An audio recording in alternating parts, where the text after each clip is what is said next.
Welcome back to this channel. Today we are discussing a new topic, which is intermeddling. If you are new on this channel, please hit the subscribe button and turn on the post notification. If you are old, thank you for coming. Both old and new, please don't forget to share this content so you invite more people to this family. Like I said, today we are discussing intermeddling. What is intermeddling? Stay tuned as I'll be calling for someone who is having in-depth knowledge about this topic to explain to us intermeddling and some cases that are associated with intermeddling going on in the nation at the moment. Stay tuned. Someone may ask, what is intermeddling?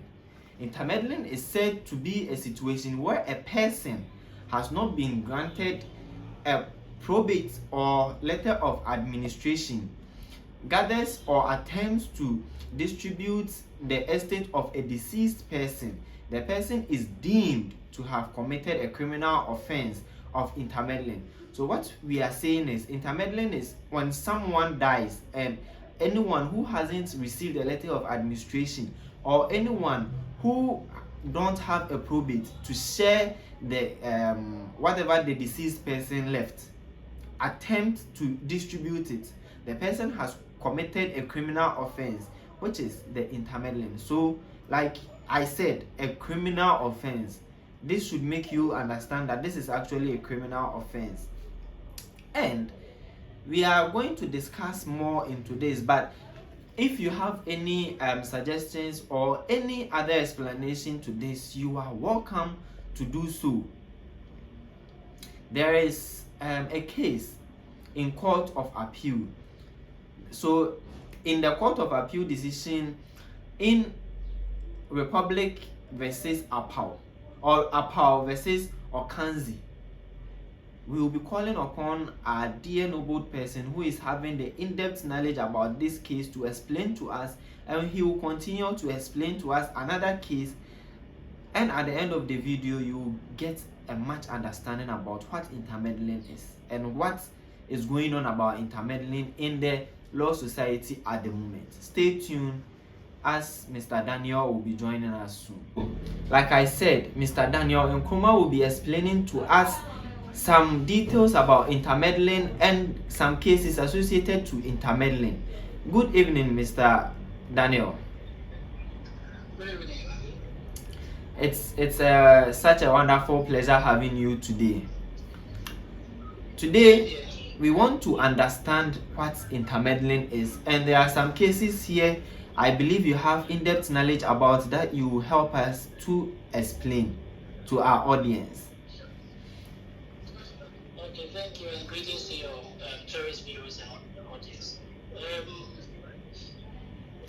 Concerning the question you asked me about intermeddling, actually intermeddling is a crime, it's a criminal offense that is provided under the rules governing distribution of properties of a deceased person. Oh, okay. And you will find it in Order 66 3 of the High Court Civil Procedure.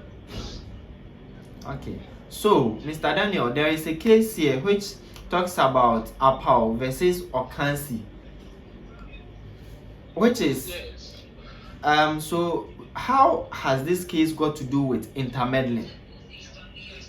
Yes, so concerning the case you mentioned, it's case as a principle, that is explain further the consequence in Order 66 3 that I indicated.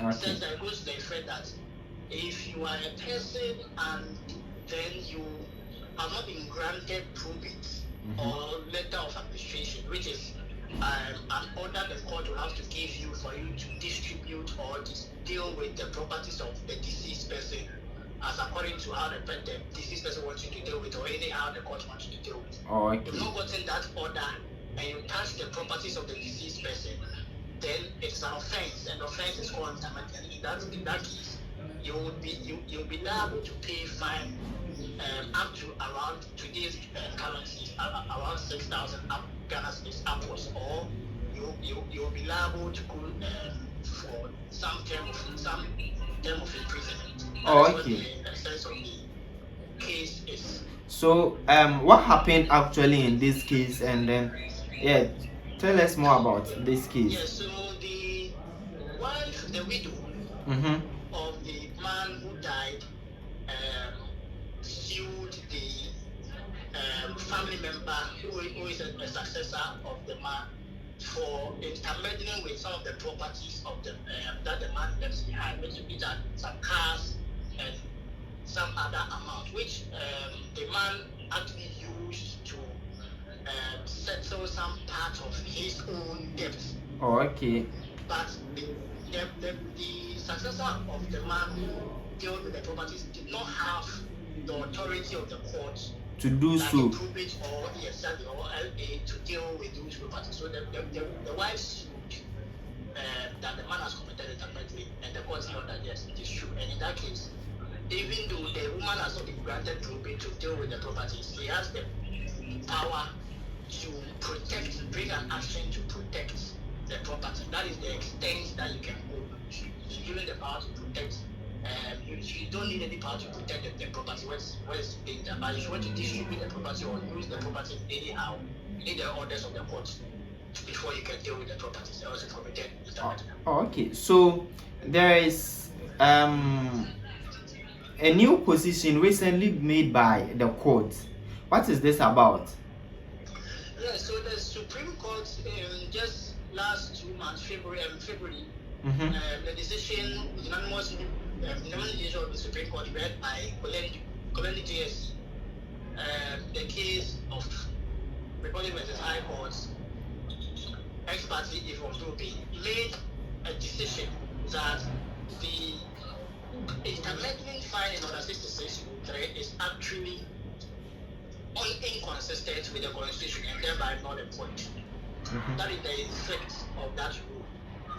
Oh, okay. Yes. And the reason is that, according to them, the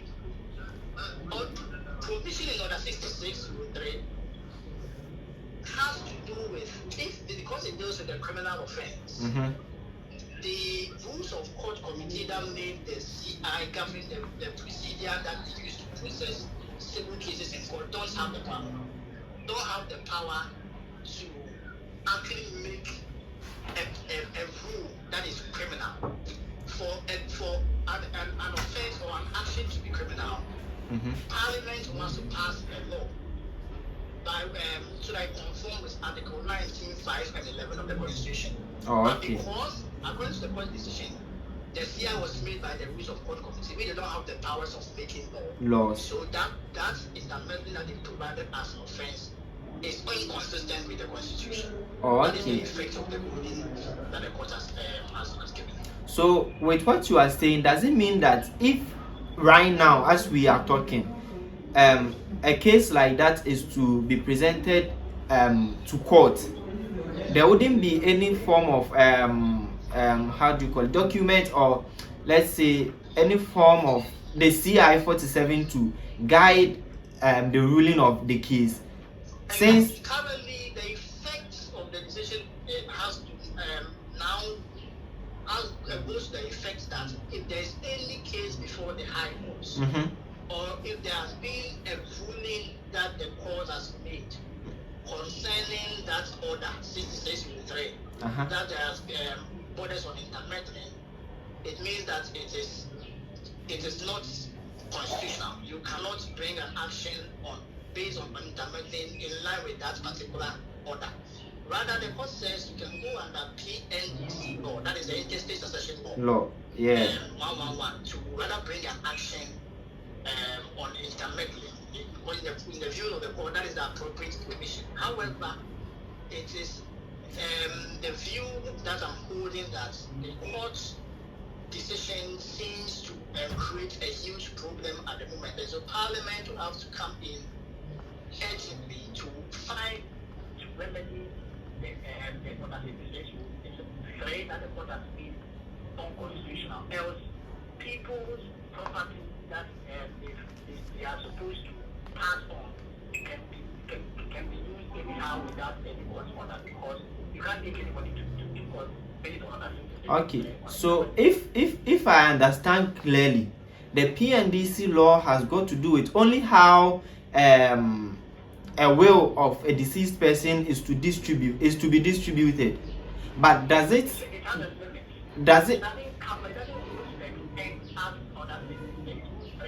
so does it have any punishment for anyone who hasn't acquired administration letter to distribute a deceased person's?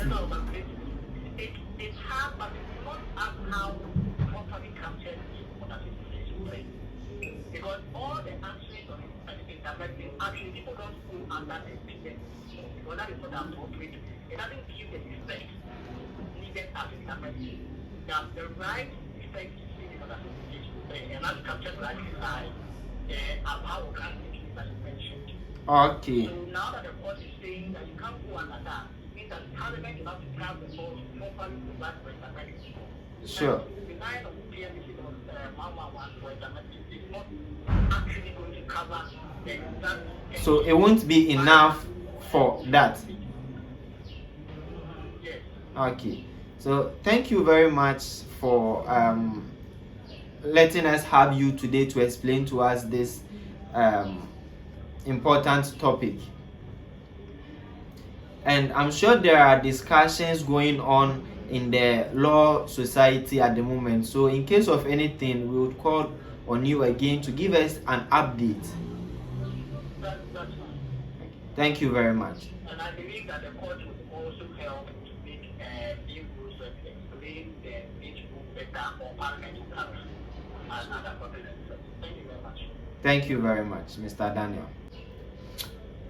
So that was Mr. Daniel Nkrumah helping us to explain to us this intermeddling and the case associated to it, and now what is actually going on in the law society. So in conclusion, right now as it stands, intermeddling cases or distribution of properties, if you are to present it to courts, the courts must use the PNDC law 111 in the ruling of case like that, since there has been an issue concerning the intermeddling law, which is actually a criminal law. If there is any other updates, like I said, Mr. Daniel Nkrumah will help us explain. Thank you very much for staying with me and consuming this content. I'm very grateful. Don't forget to hit the subscribe button and turn on the post notification if you are new, if you are old. Thank you very much for returning, both old and new. Please don't forget to share this content so you invite a lot of people to join this family. Thank you very much.